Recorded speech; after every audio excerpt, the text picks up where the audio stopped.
May takot at pangamba ka bang harapin ang bawat umaga? Handa mo bang itaguyod ang iyong mga anak ng mag-isa? Ngayong gabi ay ating pag-aaralan kung paanong tinulungan ng Panginoon ang mga ina sa Biblia.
Your life is in your hands. Feel it beating.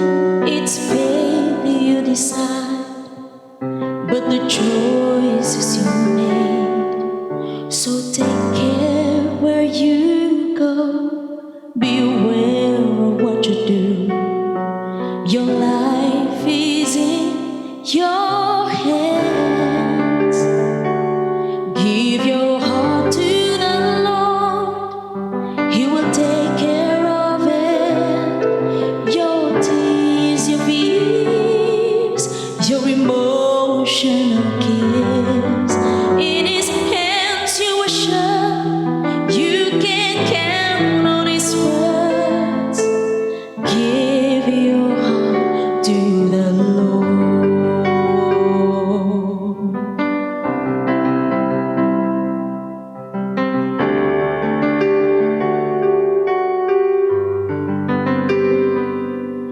If your heart has been broken too many times and life is so bad, you just want it to end, it's time for you to send a word up to heaven, putting your life in His hands.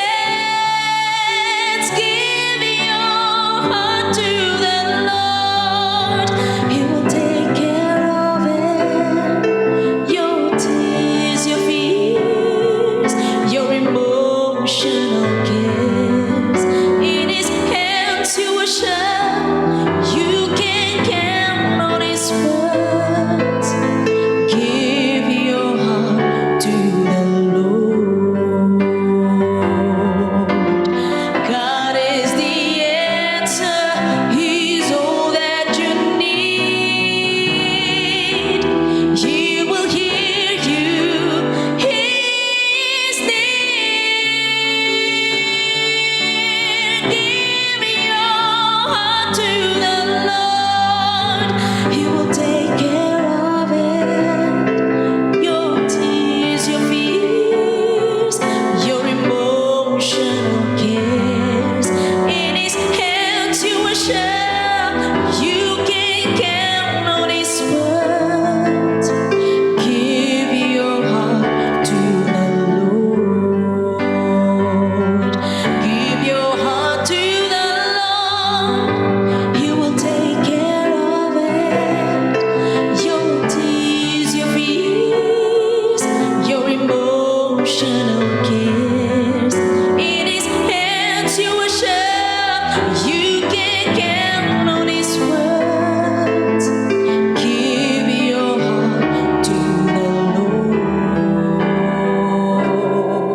Magandang gabi sa inyong lahat, mga minamahal na manonood.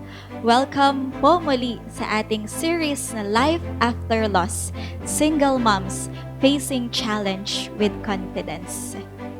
Kagabi ay atin pong natutunan na tayo ay tinawag ng Panginoon na helpmeet o ibig sabihin ay Ezer Kenegdo, kung saan binigyan niya tayo ng strength and power mula sa Kanya upang maging deliverer ng ating mga pamilya. At kung sino man ang nakay Kristo, siya ay isang bagong nilalang na. Ano man ang ating mga pinagdaanan, tayo ay kayang buuin ng ating Panginoon. Ngayong gabi ay matututunan natin kung paanong sinamahan at hindi iniwan ng Panginoon ang mga ina sa Biblia. Our topic for tonight is Single Moms of the Bible. Bago po iyon, ay meron lang po tayong katanungan para kay Sister Ruth. Sister Ruth, nasabi niyo po kagabi na women are created equal with men. Ano po ang pagkakaiba nito sa ibig sabihin ng pagiging complementary natin sa kanila? Maraming salamat po sa inyong kasagutan. Hello, good evening there, ladies, and here it's me again, Ruth Wright, Ruth and Dugan Wright, and I am happy to be back for our second session for this Life After Loss seminar. And yesterday, our first topic was reclaiming your identity. But the screen that I have here for you is about this place here close to my town, and I'd like to come to this place where it has scenery, and I'd like to come here during times that I need to relax. And here's another picture of me watching that is a sunken ship. So this is where I am during times to walk Sabbath afternoons with family, and that is close to my residence. Okay, so I would just like to have prayer first before we proceed.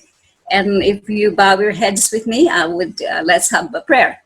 Thank you, Father, for your goodness to us, that you have gathered us again. And once again, I thank you for the life and health and strength, and for the many blessings that we receive from you. Bless us in our coming together, that your Holy Spirit will be the one to give us knowledge, understanding, so that we know you better and that we will love you better. And bless everyone that are participating and watching. And once again, I just pray that you will guide us all throughout this session. In your name, amen. Okay, so what I'm going to do first, I'd like to do a little recap of what we kind of discussed, well, what I presented yesterday, and that is reclaiming your identity. And we talked about that identity is defined by your who and your what, and that there are 4 basic markers of yourself: your skill, education, lifestyle, future. And that for women, there's changes in the way we identify ourselves. First, when you're a single person and you get married, or then you get divorced, and there's so many stages and seasons in our functions in identity. And we talk about at the beginning, the male and female identities at creation was based on the image of God. And we did talk about the special creation of Eve, especially the Ezer Kenegdo, meaning the helpmeet for Adam, and that power and strength that is actually attributed to God was also given to Eve. And then, of course, the fall, and there's the curse, and what happened in the fall, it affected the 2 main functions of a woman, that of being a mother and that of being a wife. But thank God for Jesus Christ, because of his redemption, we are we have the hope, and the Lord has promised that we can be restored in his original plan of our identities, wherein we are restored in God's image. Now, I believe there is a question. So, Ariana, are you going to do the question? Hello? Okay. A while ago, Ariana gave me a question, which was like, I mentioned yesterday that the man and a woman were created equal as far as the Genesis story, but then there's also the idea that the female complements the man. Now, in my opinion, and based on my readings and other, from the pulpit and other things, I think to be a complement is like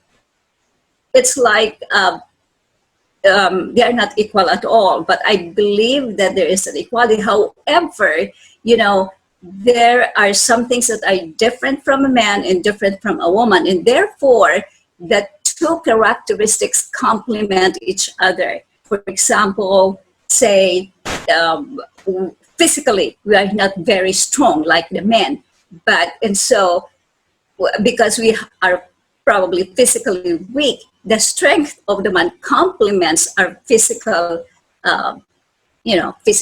weakness. Although I'm not saying that women are weak, the weaker vessel, or the Bible does say that the woman is the weaker vessel. But I think it is about the physical aspect. So I believe in both, that it's, both are created equal in the eyes of God, but we have different attributes and characteristics that are supposed to be complementary. I hope that answers your question. Okay, let's move on. And today, there's just a few things that I would like to mention. I have a few things that are added in the format of this presentation, and one of that is what I call the anchor points. Anchor points are text, Bible text that to me serves as the center or the hub of this presentation, that everything falls into this anchor points. And then in the presentation, there's going to be reflection questions. So earlier in the chat, I wrote in there that maybe it would be better if you guys would have a pen and paper, because there's going to be reflection questions that hopefully you are going to participate in. And then there is a portion where it says affirmation. And then the last part will be key points to remember. Okay, so there are two anchor points that I would have to be referring to for this week. The first one is, and you see this anchor icon on the top, is Isaiah 46:3-4. And it says, "Listen to me, you descendants of Jacob, all the remnant of the people of Israel." And here is the text that is really important. At least to me, this is a very important one. And I hope this becomes also your anchor point. "You, whom I have upheld since your birth, and have carried since you were born, even to your old age and gray hairs, I am He. I am He who will sustain you. I have made you, and I will carry you. I will sustain you, and I will rescue you." So that's Isaiah 46:3-4. And the other one is 2 Corinthians 9:8. "And God is able to bless you abundantly, so that in all things, at all times, having all that you need, you will abound in every good work." This is actually the text that I use as a cornerstone for my Able Through Life ministry. So those are the two anchor points that I am just putting it out here. Okay, so session 2, single moms of the Bible. I have 5 characters of single moms in the Bible that we're going to unpack today, and hopefully we will get insights from the experiences of these single moms and how they went about their circumstances and how God went through, or how God showed up in their experiences. So let's start with number 1. Okay, so I don't know if anyone can just, pick up pictures. I don't know if one of you or any of you can guess who this is. Okay, so this is Hagar. Now, this is at the very, very beginning of Genesis, right there in the first book of the Bible. There is a story of a single mom. Hagar was a slave, a property. Hard work was her life, exploited, and there was no freedom. And Hagar was from Egypt. So there is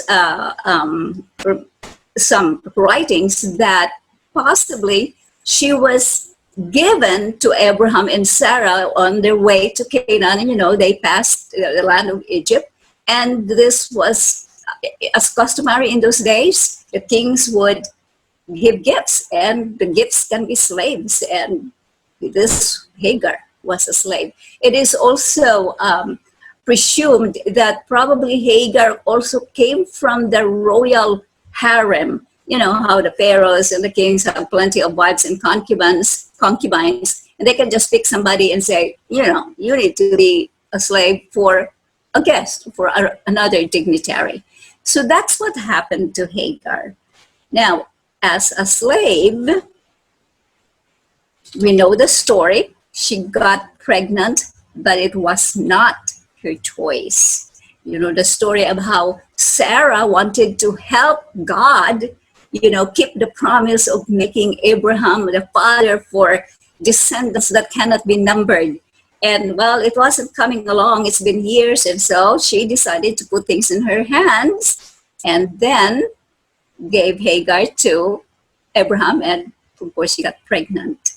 Now, what happened after that? I call it the triple trouble. It's not just double trouble, because now there was animosity. First of all, because Hagar, when she became pregnant, she became haughty and she became arrogant, and she started to be disrespectful to Sarah. Well, Sarah didn't like that, and what did Sarah do? She went to Abraham and said, that thing that you did, you better do something about it, and blame Abraham for what she actually started, So then Abraham was like, you know what? She's your slave. Do whatever you want to do with her. And that's when Sarah decided to just make life terrible for Hagar. And Hagar decided to run away into the desert. And for her, well, I might just as well die in the desert. Now think about this. Hagar was an Egyptian. Abraham and Sarah were supposed to be the people or the couple or the family that knows the God of heaven, the true God. And Hagar did not come from that background. But you cannot blame her for running away, because these people who were supposed to be the people that know the true God did not really treat her right. And so she was maltreated, and so she just ran away to the desert. And the Bible says she was not looking for God at all. She was just running away from the troubles and the hardship that she was getting from the household of Abraham. However, an angel of the Lord finds her. And isn't that wonderful that even if we are not, Hagar was not looking for God. She just wanted to die there. But an angel came and told her, they had a conversation. What are you doing here? And Hagar said, well, I was running away. And to make the long story short, the angel said, you need to go back. You need to go back to your master. And the child that you are carrying will also be a great nation. And so she did. She went back to Abraham and Sarah. And here is the affirmation. It's found in Genesis 16:13. When the angel after that comforted her, protected her, showed up in her time of distress, this is what she said. You are the God who sees me. Or she said, I have now seen the one who sees me. And that's a beautiful affirmation of how the Lord revealed himself to her in the form of an angel. Well, let's move on. She's back to her master's house. And then, of course, she gives birth to Ishmael. And then, after a while, Isaac was born. And now there was the siblings issues because now Ishmael was a lot older. And then he began to be mocking. Probably he got a little bit of the attitude that his mother did before, and now he is the one despising Isaac. Well, now that's a different story because Sarah would have none of it. Not anymore. This is my son. Not anymore. So Hagar and Ishmael was sent away. But this time, Abraham was a little bit more kind because he was sad that they had to be sent away, and so he gave them some water and provision. But as far as Hagar and Ishmael to go out into the desert, the next thought was simply, okay, we'll run out of water. We're gonna die in the desert, and that's exactly what happened. But as Ishmael was about to die, and Hagar just went a little bit farther out because he said, I don't want to see my son die. This time God spoke to Hagar. He did not show up to her anymore. He did it the first time, but now he just spoke to her. And once again, he assured her of his presence. He assured Hagar that he is going to bless her and bless Ishmael also. And then what happened? The Lord opened Hagar's eyes, and lo and behold, there was a well right there. And they were able to quench their thirst, and they survived the desert. And Genesis tells us that, of course, he grew up, they lived there, and he became another nation. And it was at the time when God opened her eyes and she saw the well. And that really so good of God. The second time around, he was still with this single mom who had nobody else except herself and her son. Now, here are some reflection questions that I would like to throw to you, because you probably think, that was just a story, it has nothing to do with you. But if you really look at it, there are some questions that I'd like you to think about. And here's the first one. In what ways can you relate to Hagar? I would like to touch this. This is probably a sensitive matter, because I know in the Philippines we have a lot of domestic helper issues, and domestic helpers that gets sexually molested by their amo, right? And domestic helpers that are so exploited. So I don't know if you have, or someone you know had that kind of experience that Hagar experienced. Another questions. Are there people in your life that hold power over you? Sarah, Abraham, Pharaoh. These are the people that held power over Hagar. And maybe in our lives we become powerless when we have these people of authority over your life.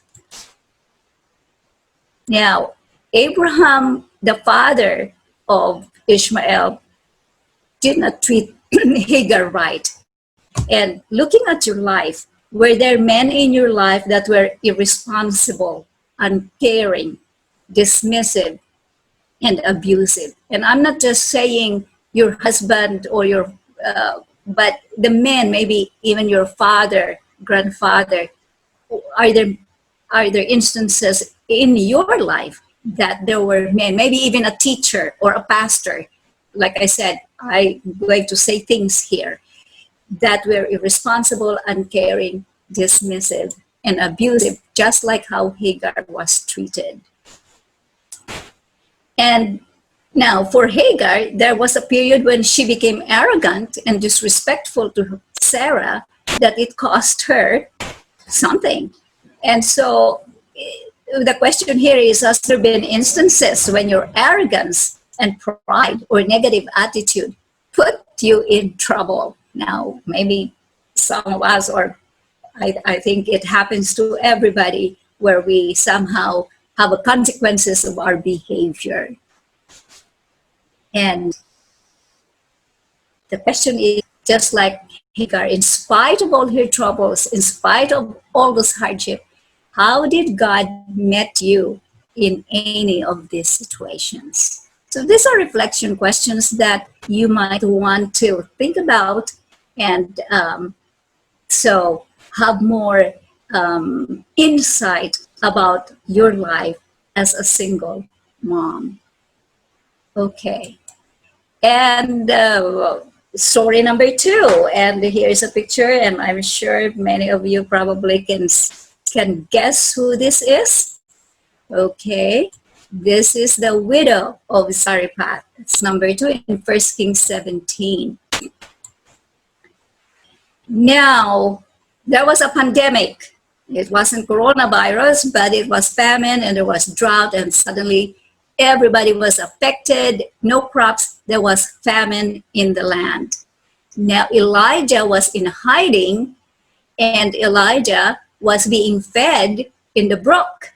But the brook dried up, and God told him, you go to that village, and there's going to be a widow that will accommodate you. What God did not say to Elijah is that this widow was really, really very poor, and actually she was down to her and son's last meal. And again, they said, we're ready to die after this, gathering sticks, and we're ready to die. And but Elijah met her, and Elijah told her, well, make me some bread, and then you will be blessed.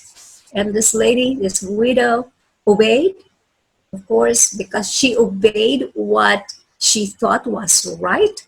She was blessed. And for the time of the famine, they had food to eat.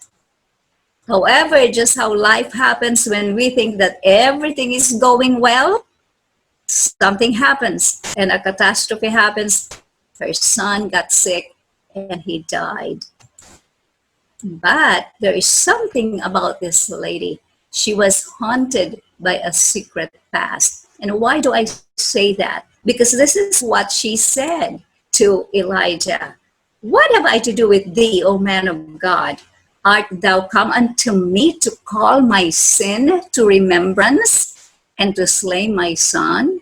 There was this prevailing thought especially during the time, that if something bad happens to you, it's because you did something wrong, something horrible in the past, and now you are just being given a retribution.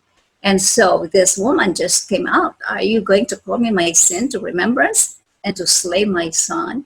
Well, actually, Elijah didn't even answer that. And what he did, as we know the story, he intercedes and her son is restored. So that's the story of this single mom from Zarephath, this widow. After that, here is what she affirmed. The woman said to Elijah, "Now I know that you are a man of God, and that the word of the Lord from your mouth is the truth." God, in her poverty, in her hopeless situation, sent somebody to provide, to be able to give her provision through the miraculous workings of God. And that really convicted this widow. Now, here are some reflection questions for you in connection to the story of this widow. Here's the first one. What resources do you have to support your family? For this widow, she had nothing but just a flour, a little flour and oil, and that's it. And that would have been the last thing, and nothing else. That was the last resource that she had to support herself and her son. Now, what about you? Maybe you can list what you have. And then, here's another question.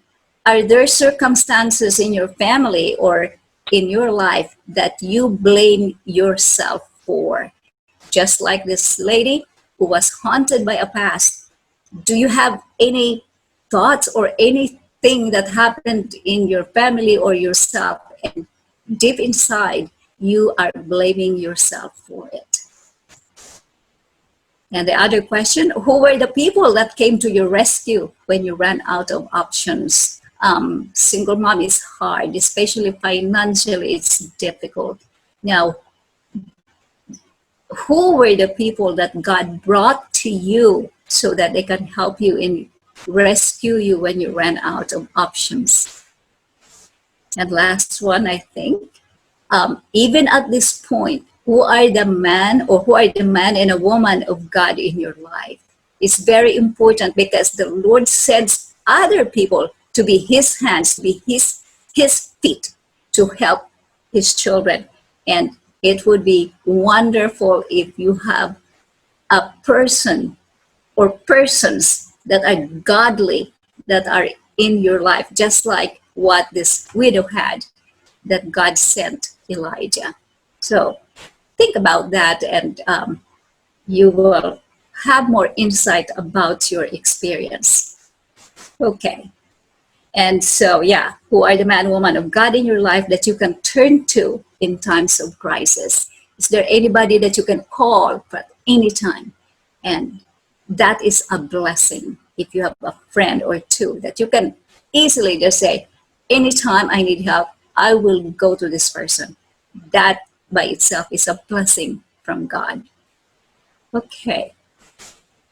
Well, we have another widow, and I think you guys know this. This is the widow that the oil never ran out, and it's a story in 2 Kings. Okay, this time it's not Elijah.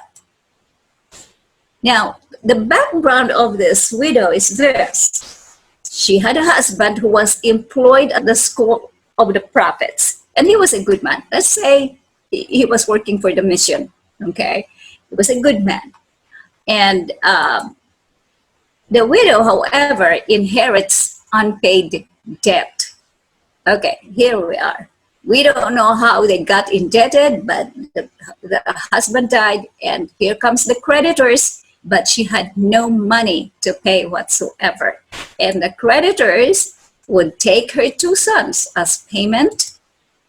She has nothing except a pot of oil. And so she goes to Elisha and told him the problem. Well, guess what Elijah told her? Elijah said, "What do you have?" "I have nothing except a pot of oil." And then Elijah told her, "Well, go get some pots and vessels. Procure what you don't have." And then she just followed. She probably thought, okay, Well, Elijah didn't tell her that this is what we'll do if you do this. She just said, go and get vessels. She obeyed, and you know the rest of the story. And the affirmation that she said, she went and told the man of God, and he said, go sell the oil and pay your debts. You and your sons can live on what is left. Okay, so here again, how God used Elisha to intervene and protect and preserve the life of this single mom widow. Here's a reflection question for you. Maybe you can say, fill in the blank. I have nothing to offer except, what do you have? What do you have in your hand? Okay. And finances is a huge problem for a single mom all the time. How are you coping? Maybe there are times when you say, I have nothing to offer. But maybe there is, even if it's just the last thing that you have. Okay. And here's the next story. Now, this one is a little bit different. As you can see in the picture here, this is about Naomi, or Naomi. I just call her Naomi. Her husband died and her two sons died. And Naomi is different because, first of all, lost your husband, lost her sons, and they were in a foreign land of Moab. She was a believer of the God of heaven, the God of Israel, but because of the famine that was going on, they went to Moab, and then the man in her life died. And so what happened is that she became a single mom to adult heathen daughters-in-law. Now, I kind of imagine that the reason why Naomi was telling her two daughters-in-law to, don't go with me, stay where you are. She probably thought, if I go home by myself, at least I have relatives and I can just take care of myself. But if I take my daughter-in-law, that is just another responsibility. That's just what I imagine was in her mind. And so she tells them, go back. But you know the story. And when she arrived in Bethlehem, when she got back to the land where she came from, she even told her neighbors and friends, don't call me bitter, because of all the bitter experiences that she experienced. However, her life turned around. But if you study the book of Ruth, it really is not about Ruth. I mean, Ruth was a character. To me, she was like the supporting cast, because the story of Ruth is really the story of Naomi. It really is from the beginning and even in the middle. She was like the main person behind the scene. She was the one who planned for everything until to the very end, from the beginning of the book to the middle of the book up to the end of the book.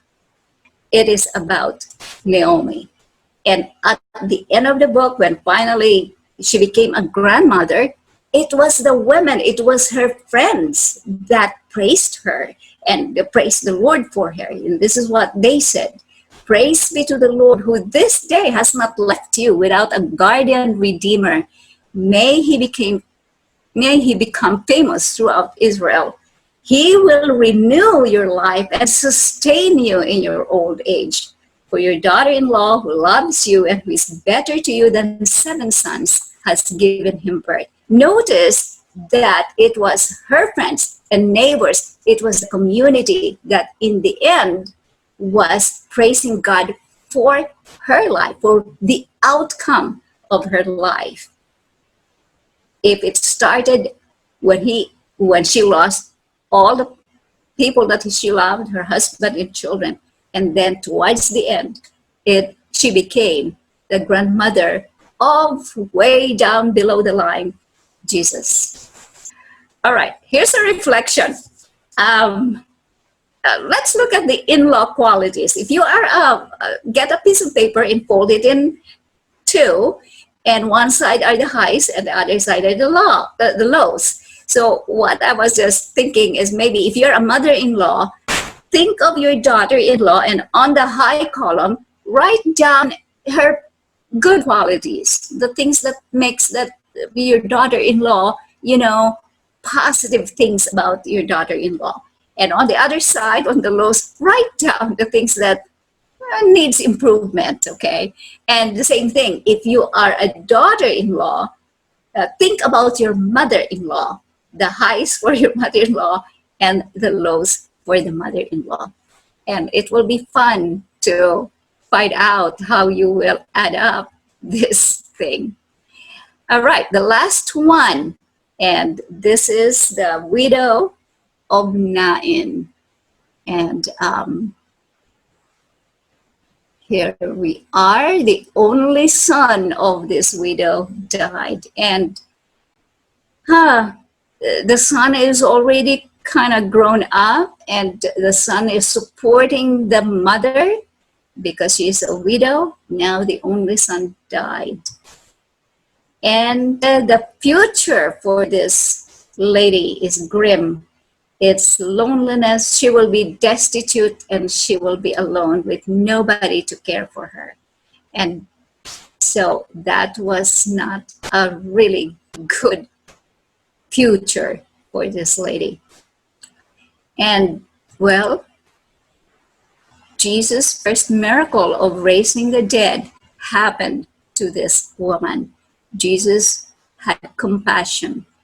And when Jesus was passing by and stopped the funeral, and it says that when the Lord saw her, he and said unto her, "Weep not."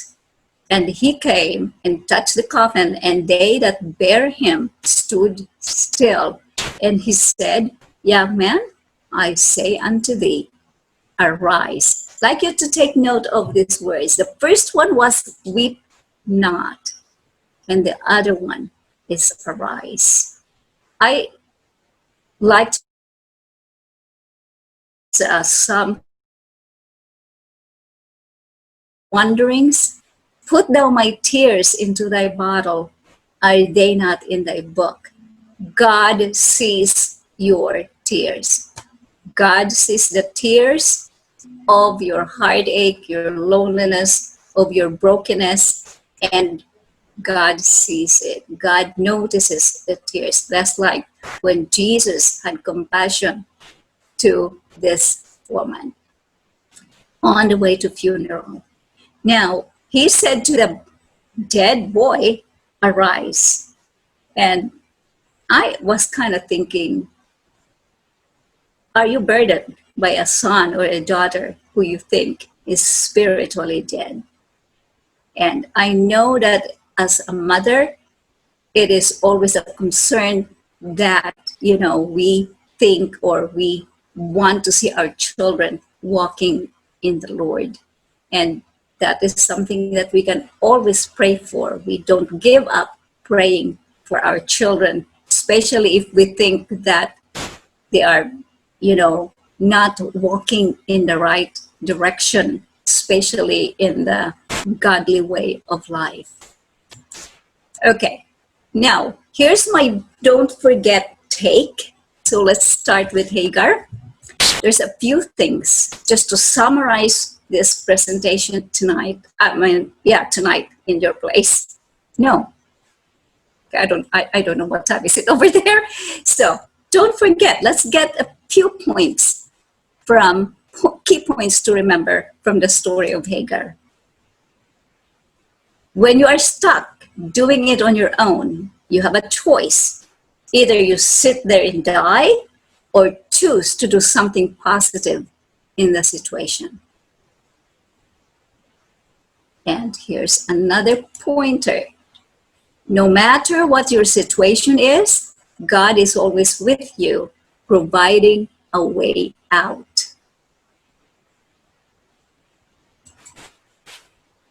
Never get so caught up in your hardship that you start to think you are going to die of thirst, because God is going to provide you with a well.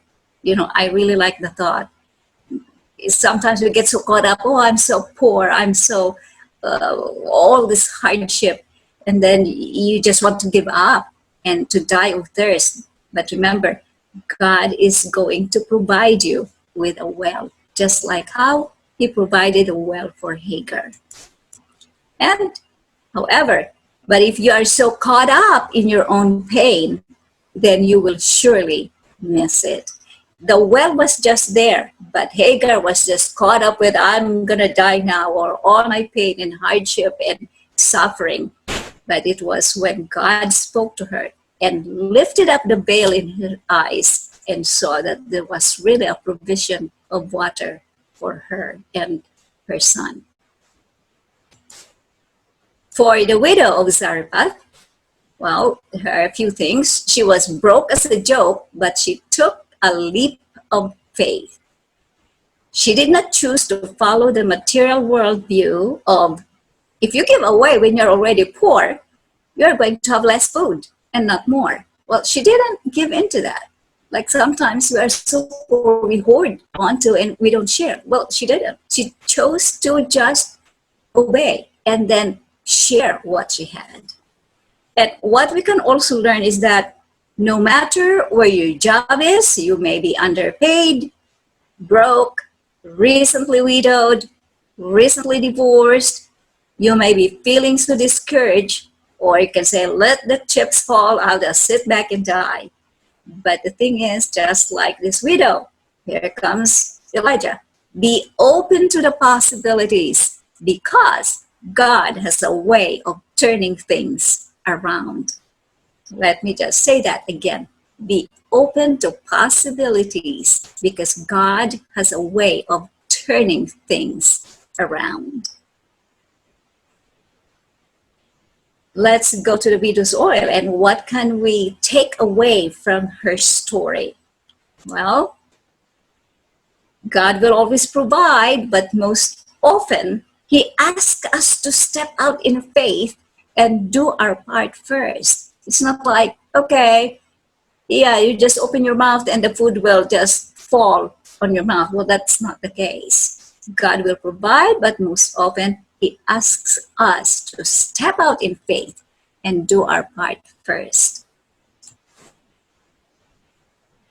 Our obedience or disobedience doesn't change his character, but it can change our outcome. Okay, God does not change. God will love you anyway. God's traits, God's wisdom, God's protection, God's character, he is love, he is comfort, he is peace. All of that, they don't change. Those traits of God don't change. Now, our obedience or disobedience doesn't change him at all. It doesn't change his character.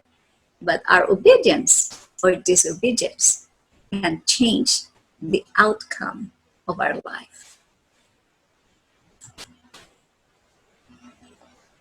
And God also showed his greatness in her story by multiplying what she had identified as her only possession. But she was willing to go to work and have the faith that God will provide.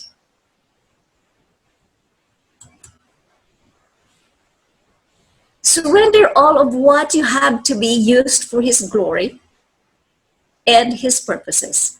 Ask for discernment what your first step is supposed to be. Just like this lady, I only have oil, that's it. But she surrendered it to be used for his glory and his purpose. There was a purpose for that oil, and she used it. And then we just need to ask for wisdom and discernment.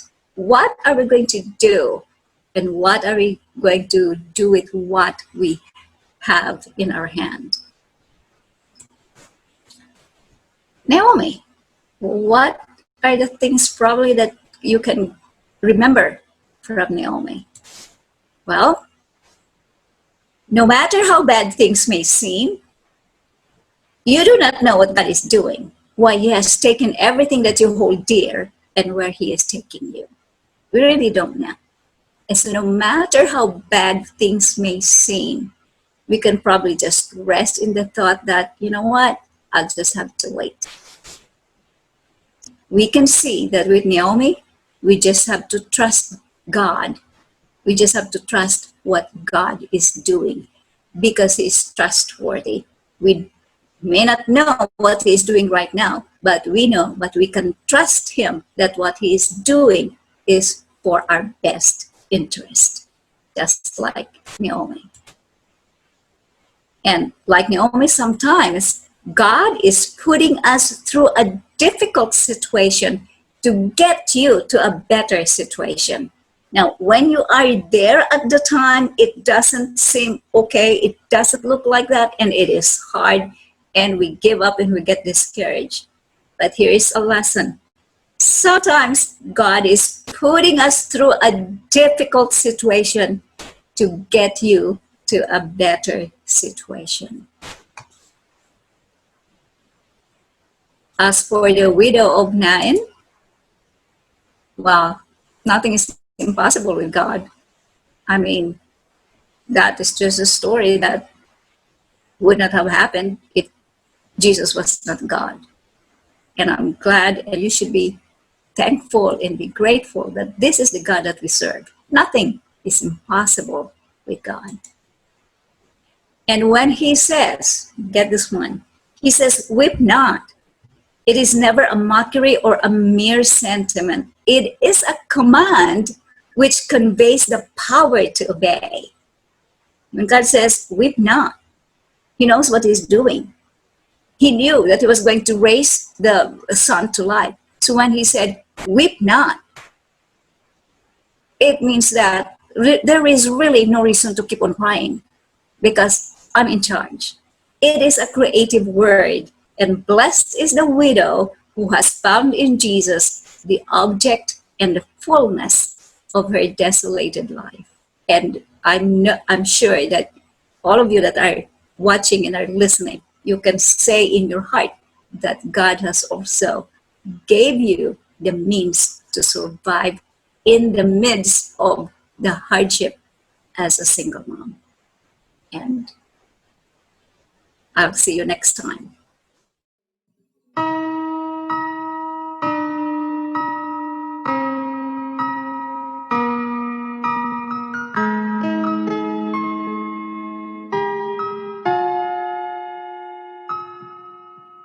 Making a list of all of the good things you've done for me. Lord, I've never been one to complain, but right now I've lost and I can't find my way.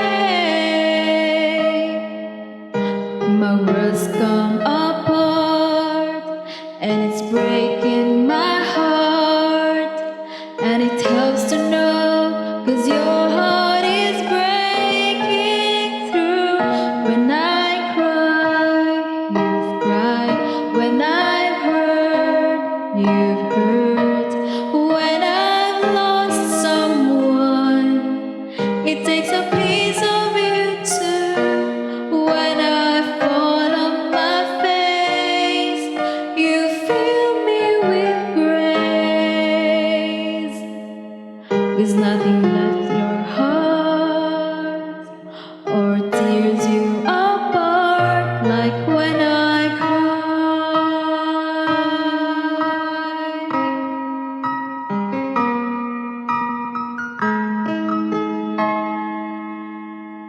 Alone in the dark, facing my hands, crying out to you. Lord, there's never been a time in my life. There's so much at stake. There's so much to lose, but I trust it to you. You bring me through, and it helps me to know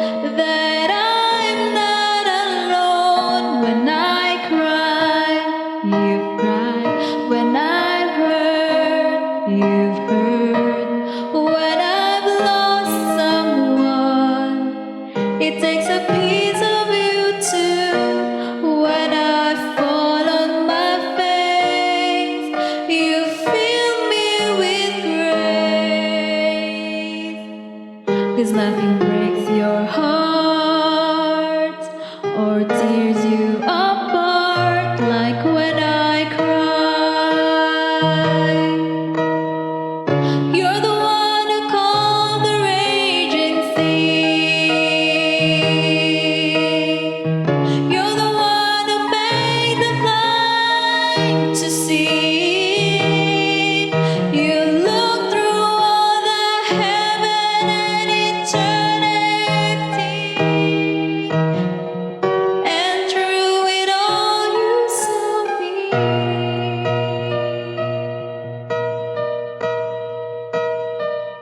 When I cry, you've cried. When I've hurt, you've hurt. When I've lost someone, it takes a piece of you too. When I fall on my face, you fill me with grace.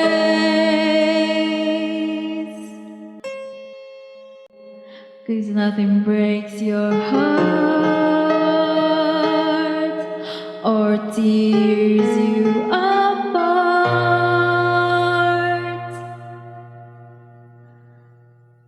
like when I cry.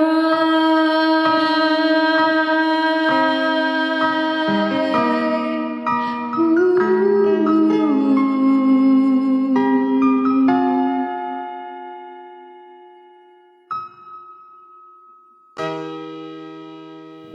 Tayo po ay manalangin.